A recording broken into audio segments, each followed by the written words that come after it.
Hello, everyone. It's Brian on TinyCryptoBlog. This is the weekly summary ending November 3rd, Friday, 2023. It's a hell of a week. So I'm doing this as a recording and not a live stream.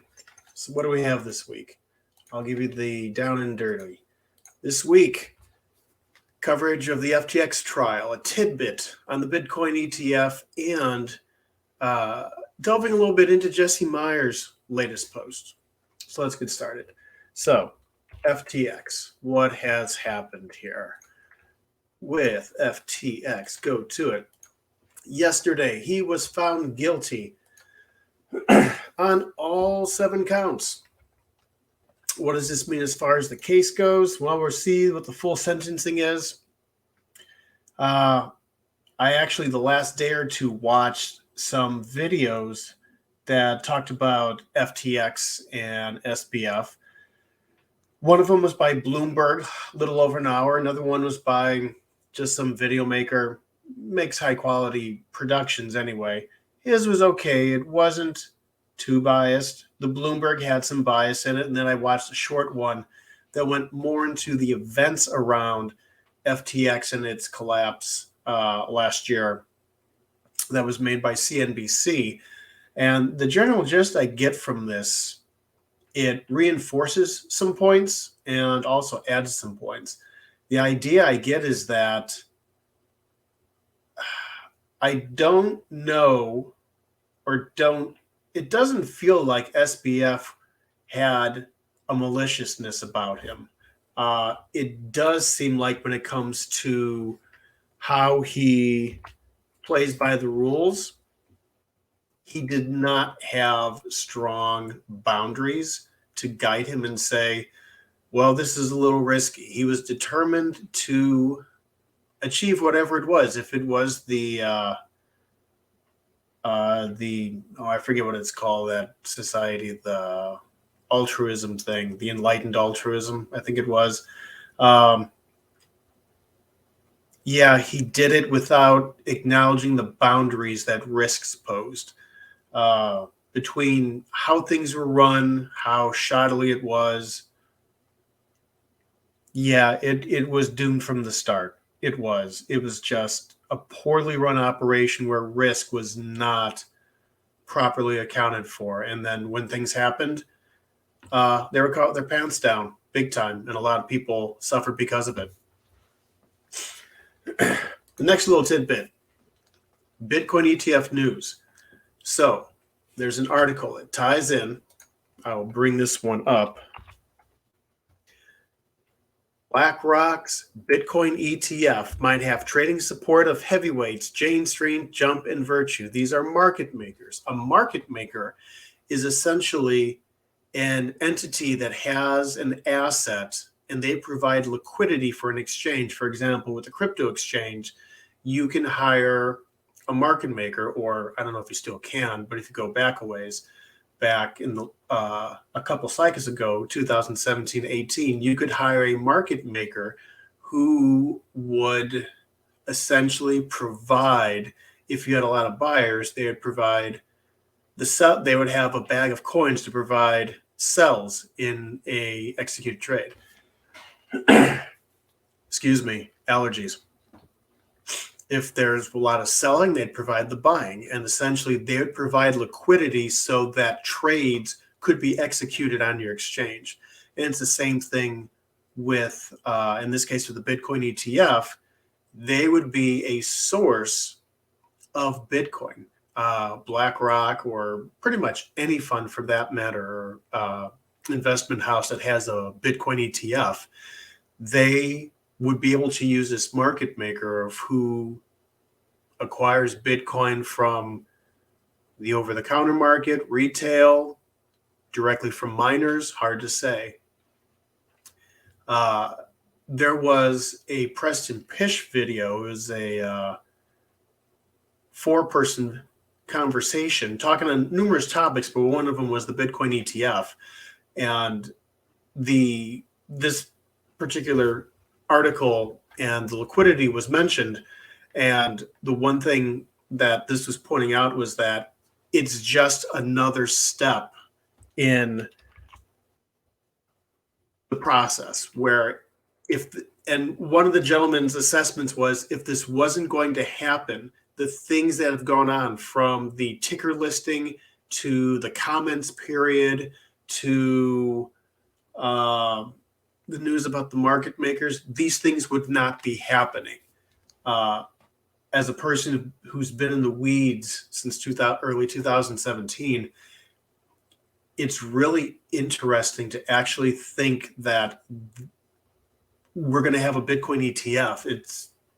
The rejections have been a running joke that you could bet 100% guarantee on. It wasn't until BlackRock jumped in that it became real and serious.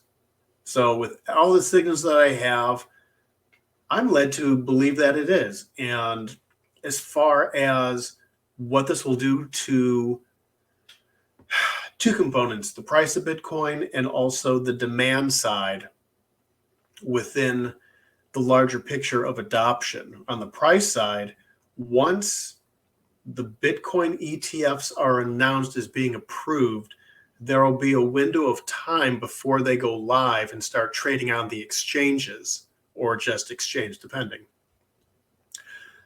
And that what will happen is people will start accumulating, and there's definitely going to be, I feel pretty certain that there would be a bump to that, and the price would end up going up, and then it'll trade within a particular range. And then once it trades live, there might be we'll see where it goes. The price point might go down, it might go up, depending on what the buying pressure is like, and then sort of go from there.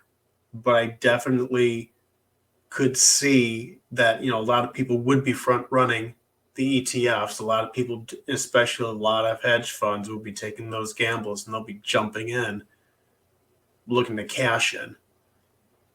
But a lot of them, with the money they have at stake, they need firm guarantees. Although the fact that we've already pumped 10% in the last couple of weeks is showing that a lot of people, like there was that pump when the Cointelegraph article just went pooey, the fake Cointelegraph article a couple of weeks ago, and then it got pulled. The price pulled back, but at a higher level, and then it went back up and then a little bit past to where it is now, around the 34,000 mark. So let's scroll back up here. 34 and high change. So I think a lot of people have positioned themselves to do that, and to profit from a price bump and get in before everyone else starts hedging in. And from an adoption standpoint, this creates an additional source of demand, which creates, on a fixed supply asset, creates pressure on the buy side. So we'll see where that goes. And then getting into the true meat, Jesse Myers, I don't know if you follow him. He is Croesus BTC on Twitter. He has, let's get this shared, close out that one and that one. And we want this one shared.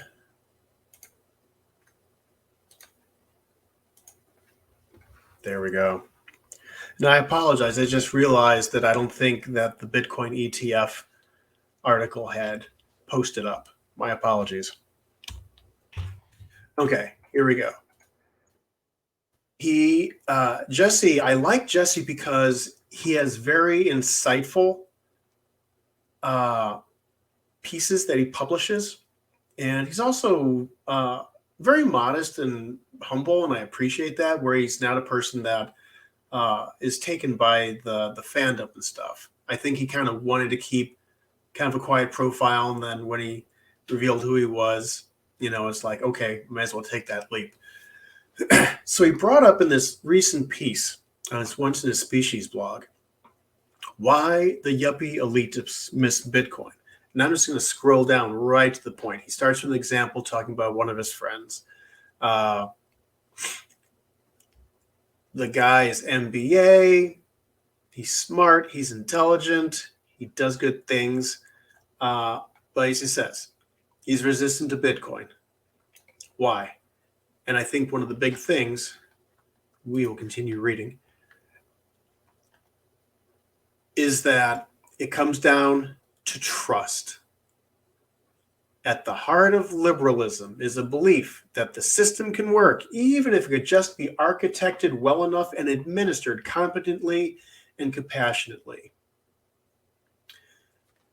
And he goes on to explain in the article of how a lot of the early adopters were people, the cypherpunks, libertarians, free money theorists, people who were disillusioned or did not have a trust in the institutions of governance and money and finance, our monetary system.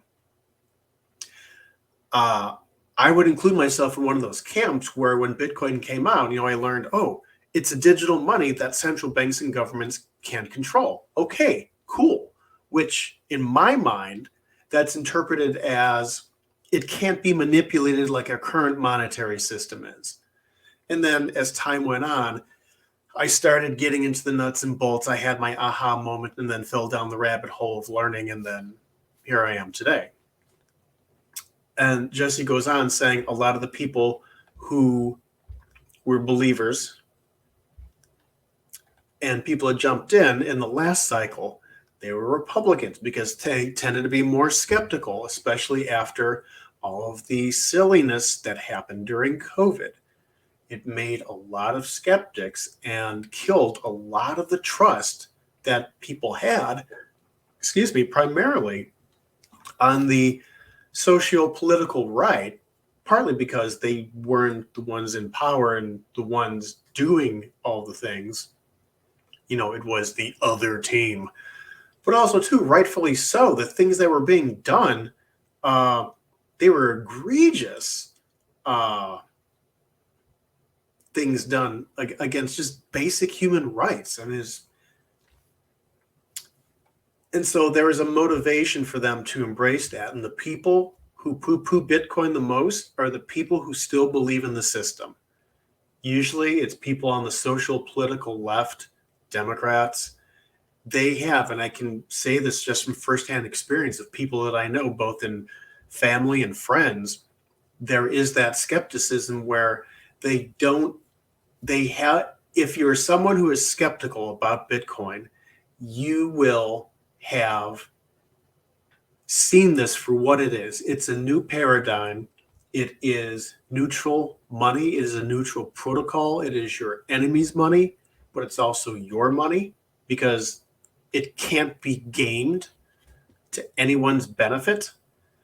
And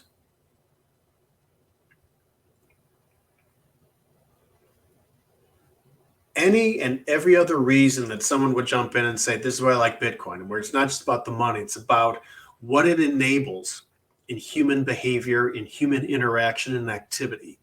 And the people that poo-poo it are the people that still believe in the old ways, who still believe in this system, who have not been disillusioned, who have not been screwed in the ass, who have not had to suffer some sort of ill consequence because of the manipulation and flexing of power in so many different realms, in so many different ways in the human experience. They've not been disillusioned yet. They haven't been touched by the rot that's slowly compounded into place in these institutions, the monetary and political institutions. They haven't been bit yet, but they will be. And that's when they're going to learn about Bitcoin. Some people will jump on board because they want to come for the gains and end up staying for the revolution. But a lot of people, it's going to be out of necessity. And then everyone else, when they come aboard, some people will be modest.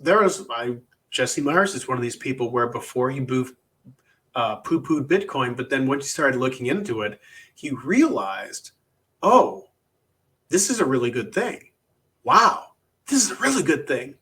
And a lot of people who are skeptics and even open skeptics now, they're going to change their song And yeah, they're probably going to say, yeah, I was kind of stupid for not seeing things the way that I did, but at least I do now. And you know what? We need to allow for that. We can't be so hardcore maxi where it's like, well, you didn't jump on board from the start. You were blah, blah.